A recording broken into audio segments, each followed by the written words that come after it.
Welcome to the Wire Podcast. I am your host, Ryan McCreary. Today, I'm going to be talking about the running back contract controversy we got going on in the NFL. I'm also going to talk about the Summer League and some major takeaways I had from that event.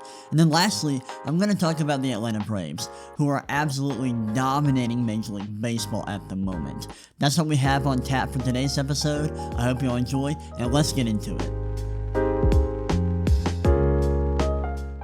Let's get started by talking about the latest controversy we have in the NFL right now, and that is the fact that running backs are not getting paid. So on Monday, there was a deadline to sign franchise tag players or players who have been franchise tagged to long-term extensions. Monday was the deadline to do it, and there were three big players who are all running backs. That's Saquon Barkley, Josh Jacobs, and Tony Pollard. They were trying to get a long-term extension done with their teams, and they and their teams couldn't come to an agreement, so now they would play on the franchise tag for one season. And this sucks for them. And I'll get into that in a second. Now, sure, they are getting paid around $10 million this season, and that's a lot of money. But they want long-term security. Like, every player in the NFL wants long-term security. It's why these players were dying to get a long-term deal done by the deadline. And now they don't have that. Now they're going to get paid for one season, but that's only one season guaranteed of pay. And, they could get hurt. Saquon has already suffered a significant injury in his career. He tore his ACL a few years ago. So, it's not a guarantee that they're going to get a long-term extension down the road. And all of these players are awesome. They've been super productive. Josh Jacobs was arguably the best runner in the NFL last season. Saquon Barkley had a big year returning from injury. Tony Pollard, playing alongside Ezekiel Elliott, was incredible last year, was super efficient, and is one of the best up-and-coming running backs in the NFL at the moment. And so, theoretically, all of these guys should have gotten paid. They've been productive. They've been extremely productive at that. So they should get paid based off of that. But they aren't. And that is an ongoing issue with running backs at the moment. And that's the problem. And this week we've seen a lot of the top running backs in the NFL, like Christian McCaffrey, Derrick Henry, and even Austin Eckler, go on social media and talk about the situation. And they've voiced their displeasure with what is happening to NFL running backs, and their displeasure with the fact that top-end running backs are not getting paid what they're worth.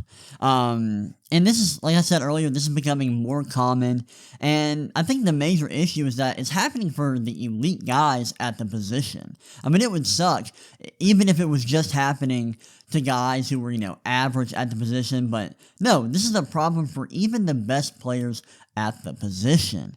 Now, why is this happening? This is happening for a few reasons. One, NFL running backs have a shorter lifespan on average and tend to decline around age 27 or 28, which is close to the end of their rookie contract for most running backs. And then number two, running backs are not actually that valuable in the modern NFL. I know that running backs are going to disagree with that, but I've seen many studies about how passing is way more efficient than running, how run blocking impacts the run game more than running backs, how offenses can actually set up play action without having a high-level run game, and then how throwing to running backs is less efficient than throwing to wide receivers and tight ends. And so these studies are showing that running backs, while providing some value, are not as valuable as people might think, and that the offensive line provides a ton of value to the run game, and how even pass catching running backs aren't actually providing that much value. And it's a huge problem for the position in the modern NFL, because now teams don't have to rely on their top end running backs, and so they don't have to pay them what they're probably worth. And this is a major problem because now teams are going to start drafting running backs, getting their production, while paying them almost no money. And then they're going to trade them or let them walk at the end of their contract. And then they're just going to draft another running back to continue that cycle. And that's the major issue. Running backs have a really hard job. They're like what they do on the football field is very physically demanding, and teams are able to exploit them for their labor without paying them. And that's the major issue here, and it's why NFL running backs are upset at the moment. Now, what are some potential solutions to this problem? There are a few that I've heard, and I even have one myself. Number one, you can have shorter rookie contracts for running backs specifically. Maybe their rookie contracts are just 3 years, which would allow them to hit free agency earlier, which would potentially allow them to make money since the end of their rookie contract wouldn't also be around the same time as their decline, generally. That isn't the case for every running back, but generally that is the case for most running backs. Most running backs decline around age 27 or 28, and that's usually around the same time their rookie contract ends. Number two, you could also change how much money teams can spend on each position. Maybe teams are only able to spend this much on quarterbacks, this much on running backs, this much on receivers, and so on. Now, I don't know how realistic that is. Obviously, the NFLPA would have to agree to that, and I'm not sure how realistic that is, but that is a potential solution, in my opinion. I've also heard, about removing the salary cap and how maybe that would help. I don't think that would help at all, really. I mean, just because there was salary cap is not the reason why running backs aren't getting paid. It's more of an issue with the position rather than the salary cap. So I've heard that. I've heard people, put forth that solution, but I don't think that would help running backs very much at all, honestly. Now, the last solution I want to put out there, and this one is what I think would actually solve the problem, is changing the rules to make running backs more valuable. Now, I don't know how this would work, and I'm not actually sure what specific rule changes would help, improve running backs' value. But I think maybe you could, limit how many players a defense can put inside the box. Maybe that would help. I really don't know specifically what kind of rule changes are realistic and what would actually help running backs be more valuable, but I think that's the major issue here. I think the game of football, the way it's played now, is limiting the value of running backs. And I think that's the problem here. I don't think it has anything to do with the salary cap or the way that's structured. I think it's the game of football itself.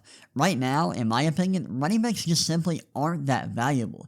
Even the best ones, even like the elite at the position, they're valuable in some way, but they're not actually that valuable, and they're not worth paying top dollar for. So I think if the NFL wants to solve this problem, they're probably going to have to change the rules of the game to make it to where running backs are actually valuable again. Because at the moment, they aren't. And this whole thing sucks. This whole situation, it sucks for running backs because, like I said earlier, they have a really difficult job. It's physically demanding, and they just aren't going to get paid. They're gonna continue to get exploited for their labor. They're not gonna get paid what they may be worth, and that really stinks. So I feel for running backs. I am a data nerd. I'm a stats nerd. So I do believe that running backs aren't that valuable in the modern NFL, but I do feel for these running backs. They're human beings, and the fact that they aren't getting paid does stink. I feel for them, and in a perfect world, they would get paid. So I feel bad for them, and this is a tough situation for NFL running backs. Alright, now let's move on and talk about a few takeaways I had from the NBA Summer League, including a handful of players that I thought played extremely well. Let's get started by talking about a few two-year players or second-year players like Jabari Smith Jr. and Keegan Murray. Both of these guys, they only played 2 games, but they played extremely well. Let's start off by talking about Jabari Smith. He averaged, in his 2 games, he averaged 36 points, 7 rebounds, and 4 assists per game, shot 48.8% from the field, had a true shooting percentage of 64.7%, which is great. That scoring volume on that scoring efficiency is insane. He shot just 33.3% from the three-point line, but he took about 9 three-pointers a game and shot 85.2% from the free throw line. So I think based on those numbers, his three-point attempts per game, his free throw shooting, I think that's a great shooting profile. And in my opinion, that means that he's probably going to be a really strong long-distance shooter down the road. He also took 13.5 free throw attempts per game, which is huge. For one of his biggest weaknesses coming into the NBA was his handle.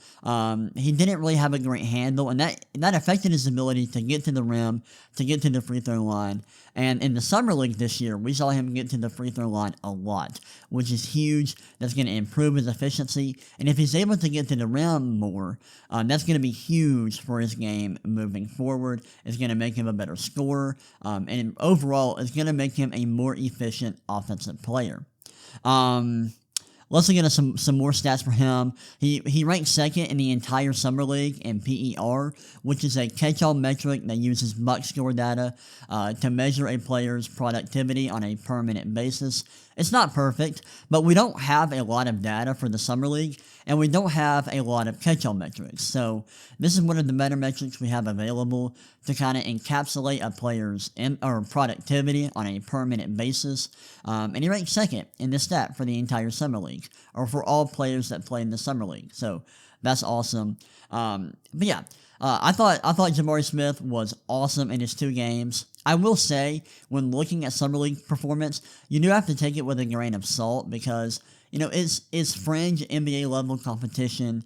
And in the case of Jabari Smith and Keegan Murray, while they played well, they only played 2 games. So it is a very small sample size. But the fact that these 2 players dominated is a good sign. They're second-year players. If they're really that good, they should dominate the summer league. So it's good to see that they did, in fact, play at a very, very high level.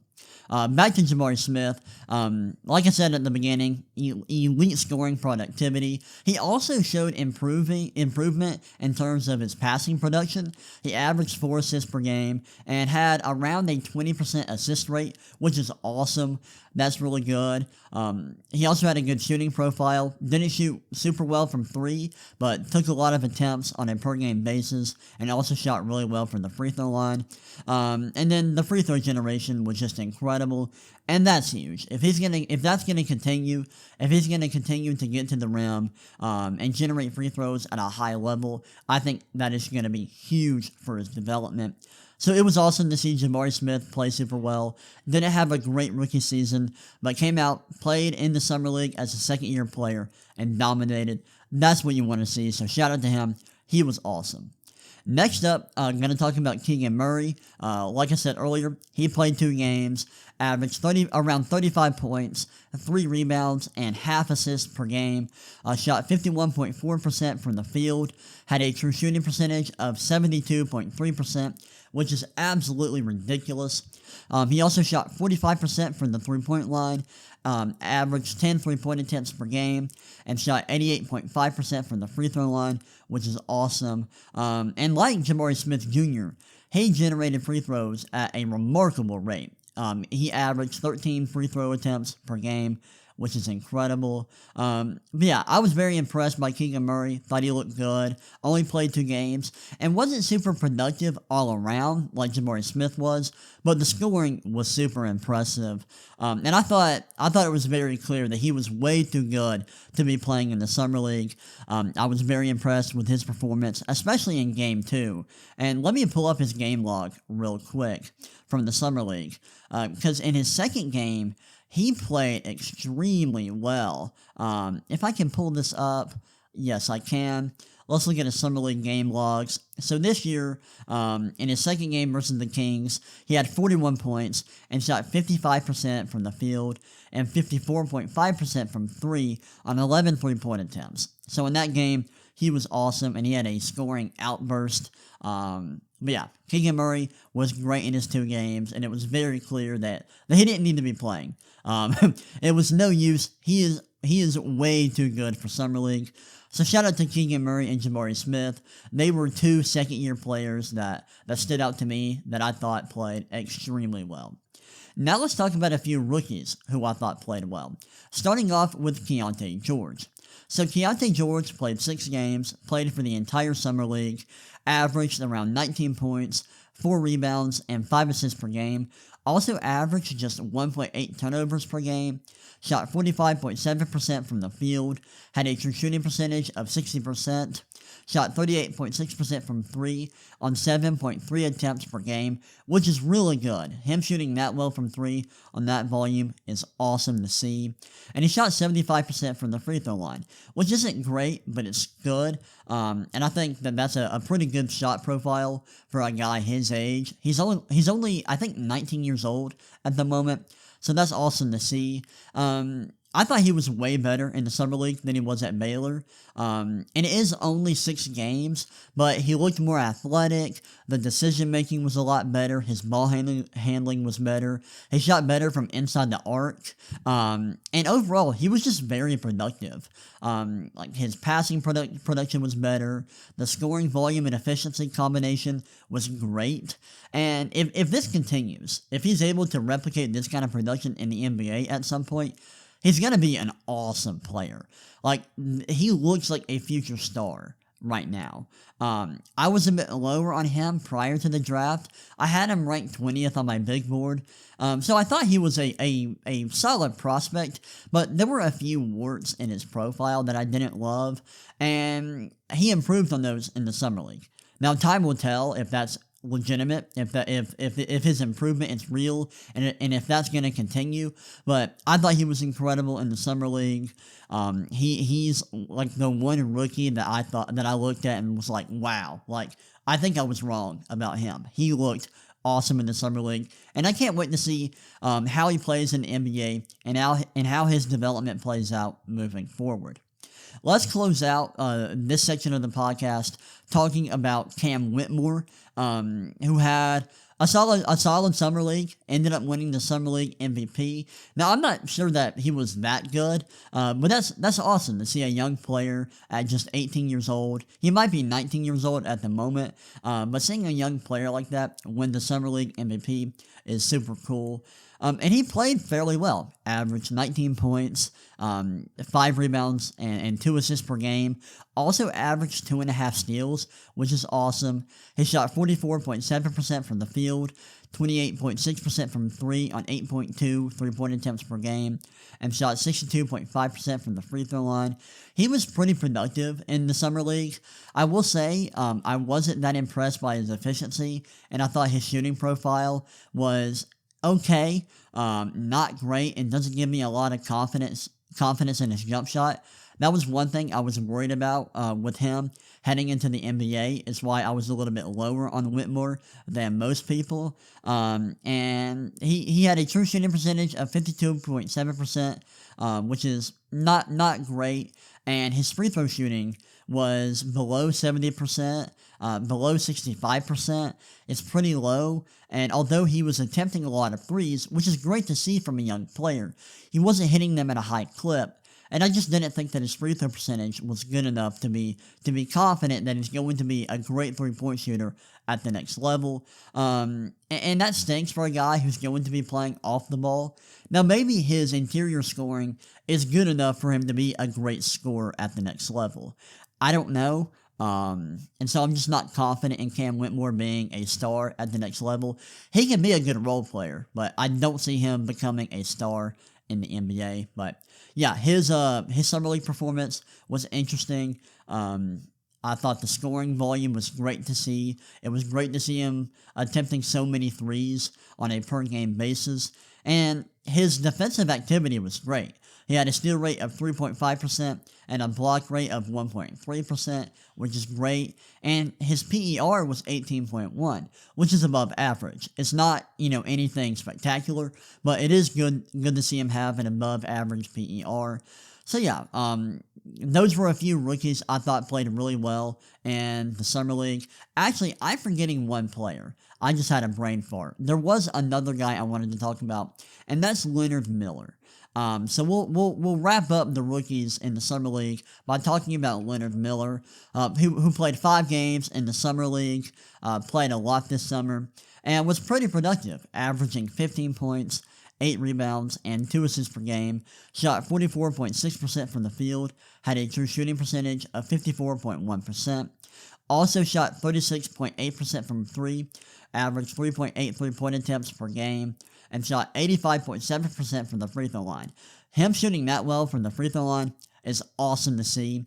He also had a PER of 19.6, which is above average. And like Whitmore, that's not great, but it is above average, and that's pretty good from a guy his age. He's a young player, so it's awesome to see him be that productive in the Summer League.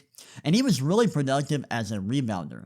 Had a 12.9% offensive rebound rate, which is great, and had a 22.6% defensive rebound rate, which is also great. And overall had a 17.3% rebound rate. Those numbers are really good.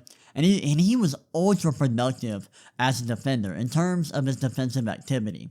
He had a steal rate of 2.5% and a block rate of 3.3%. You combine that, and that's a stock rate of 5.8%, which is really, really good.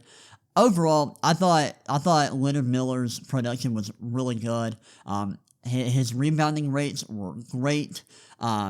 He was very effective as a three-point shooter, although it was low volume, but still, shot pretty well from 3, and that free throw percentage is nice. So maybe he has some shooting upside. I would like for his efficiency to have been better, and he did have a negative assist-to-turnover ratio, and also didn't take a ton of shots. His shot volume was pretty low, but he looked awesome in his first 3 games. His last 2 games were kind of meh, not that great, but I thought Leonard Miller had some nice flashes in the Summer League and looked pretty good for a guy his age, so he's a guy I'm very interested in, and I can't wait to see how he plays as a rookie and how he develops moving forward. And I do want to give a huge shout out to some other notable players who played well during the Summer League that I didn't do a deep dive on. And that includes Orlando Robinson, who's a pretty old player. I think he's around 26 years old. He was awesome. Isaiah Mobley was also incredible for the Cavs. Jalen Wilson played well. Javon Freeman-Liberty was great for the Bulls. I think he might get a shot in the NBA. Maybe it's a 2-way contract, but that guy played super well in the Summer League. Also got Sam Merrill for the Cavs, another Cavs player who shined.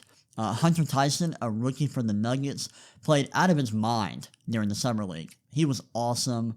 And I'll name some other guys that played well, like Xavier Moon, Adama Sanogo, a rookie for the Bulls, and Colin Castleton, a rookie for the Lakers.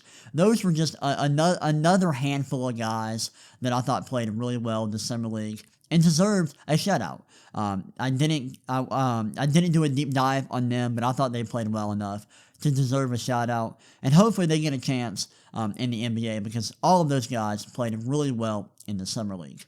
All right, let's end this podcast talking about the Atlanta Braves, who are dominating Major League Baseball at the moment. So I don't usually talk about baseball on this podcast. I'm a huge basketball and football fan, and those are the sports that I mainly cover. But I am a huge Braves fan, and the Braves are on a tear right now.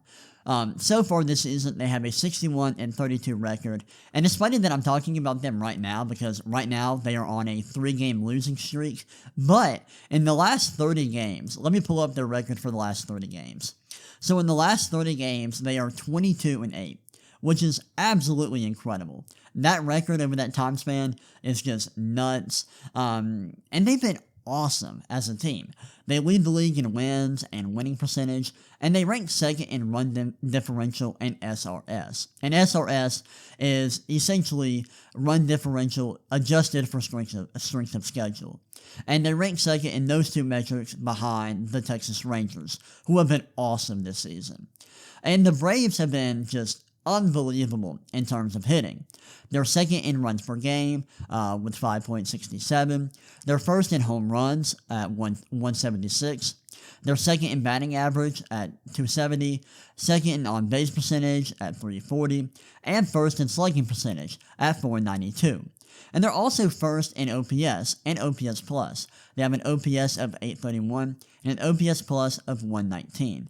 Now, if you don't know what OPS is on-base percentage plus slugging percentage. You combine those two numbers and you get on-base percentage. It's a really good measure, or a really good metric for measuring a team or a player's efficiency at the plate. And then and then OPS plus. Sorry, I can't talk today. OPS plus takes that metric and adjusts it for a team's ballpark, and then compares it to the league average. So OPS plus for that stat, 100 is league average, anything above that is above average, and anything below that is below average. And the Braves' mark of 119 in this stat means they are hitting 19% better than the league average team. And their individual players have been awesome as well. Ronald Acuna Jr. is playing like an MVP. He's arguably been the best player in the league this season. He has 23 home runs, 44 stolen bases. He's going to, possibly have a chance at a 40-40 season this year. He's been great. He's batting .334, has an on-base percentage of .414, and a slugging percentage of .591. He also has an on-base percentage over 1,000, which is great, and his OPS plus is 165, which is near the top of the league. I don't think it's quite number one. I think Shohei Ohtani is number one in OPS plus, and then I think Ronald Acuna Jr. is number two. And like I said earlier, I think I mentioned this already, he's first in the league in WAR, or wins above replacement, and he's just been awesome as a hitter and a base stealer. Now, he is still pretty, not great defensively, but like his StatCast page as a hitter is ridiculous. It's red everywhere. And the Braves have also had some other players that are playing at a very high level. Let me pull up their numbers.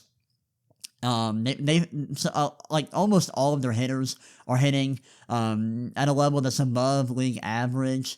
Sean Murphy, their catcher, who they traded for in the offseason, he's having a big year, 17 home runs, 57 RBIs. He's hitting .294 with a .389 on base, .576 slugging, with an OPS of .965 and an OPS plus of .154. He's been incredible at the plate, and he was an all-star. Matt Olson is also playing very, very well. He has 30 home runs, which leads the team. 77 RBIs, hitting .256 with 360 on base, .568 slugging, and a .929 OPS, also a .143 OPS plus. Ozzie Albies, their second baseman, has been playing really, really, really well. He has 22 home runs, which is right behind Ronald Acuna Jr. He's hitting .266 with a .323 on base, .515 slugging, and an .830 OPS, which is awesome for a second baseman. Those are some ridiculous hitting numbers for his position, and he has an OPS plus of 120. And then you've got guys like Eddie Rosario, Austin Riley, and Orlando Arcia and Marcell Ozuna, who are all hitting above league average. They aren't hitting as well as the other guys I named, like Albies, Olson, Murphy, and Acuna, but they're still playing very well. It stinks to see Austin Riley take a bit of a step back from where he was producing last year. Last year, he was producing like an MVP. This year, he's still good, but nowhere near that level, which stinks to see. But it's awesome to see guys like Rosario, Arcia, and Ozuna, who are hitting at the end of the lineup, play like this. They've been pretty good. And the only guy on the team, or the only guy who's a consistent starter in the lineup who isn't hitting at an above league average level, is Michael Harris, and he has an OPS plus of 96. Now, the Braves have also been pretty good on defense. Let me pull up their numbers real quick. And mainly their pitching has been great. So they're fourth in runs allowed per game at 4.11. They're third in ERA at 3.77. And they're first in ERA plus at 1.21.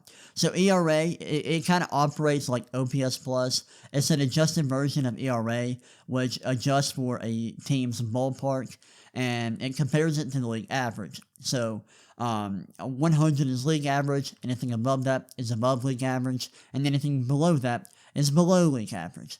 So the Braves' mark of 121 means that they are 21% above league average in terms of their earned runs allowed on a per game basis. They are also fourth in FIP, which is fielding independent pitching. It's kind of like ERA, but it only looks at things that a pitcher can control, like strikeouts, walks, home runs given up, stuff like that. They rank fourth in this metric with a mark of 3.94, and they rank around sixth in strikeouts per 9 innings at 9.4, and seventh in strikeout to walk ratio with a mark of 3.04. And a few of their pitchers are pitching at a very high level, like Spencer Strider. He's been awesome this year. He has 110.2 innings pitched, and he has 176 strikeouts. An ERA let me look, of 3.66, and an ERA plus of 1.24. And his peripherals are awesome. He has a 2.82 FIP, a strikeouts per 9 innings of 14.3, which is ridiculous. Like, that's unreal. And he has a strikeout to walk ratio of 5.18. And relief pitchers AJ Minter and Joe Jimenez have pitched pretty well. They've been great. Bryce Elder has also been good by ERA, but his peripherals aren't as great. He did make the All-Star team, which is pretty good, but when you look at his peripherals, they aren't quite as good as I think you might think they are. But yeah, the Braves overall, they've been great. Their hitting is all like, they might be the best hitting team in the league. I think the Rangers are, but they're up there, and their defense has been very good, and their pitching has been very, very good. I think they have a top 10 pitching staff in the league right now. Spencer Strider has been nuts. He's been great, and it'll be really interesting to see how good this pitching staff is when Max Fried comes back, because he's been dealing with an injury. So when he comes back, their pitching is going to be even more dangerous. So shout out to the Braves. They've been awesome, and they look like one of, if not the best team in the league at the moment. That's all I have for y'all today. Thank you for watching. I hope y'all enjoyed. And if you did enjoy it, I would greatly appreciate if you would leave my podcast a review. That would help me out a lot. Once again, I hope y'all enjoyed this episode, and I will see y'all next time. Peace.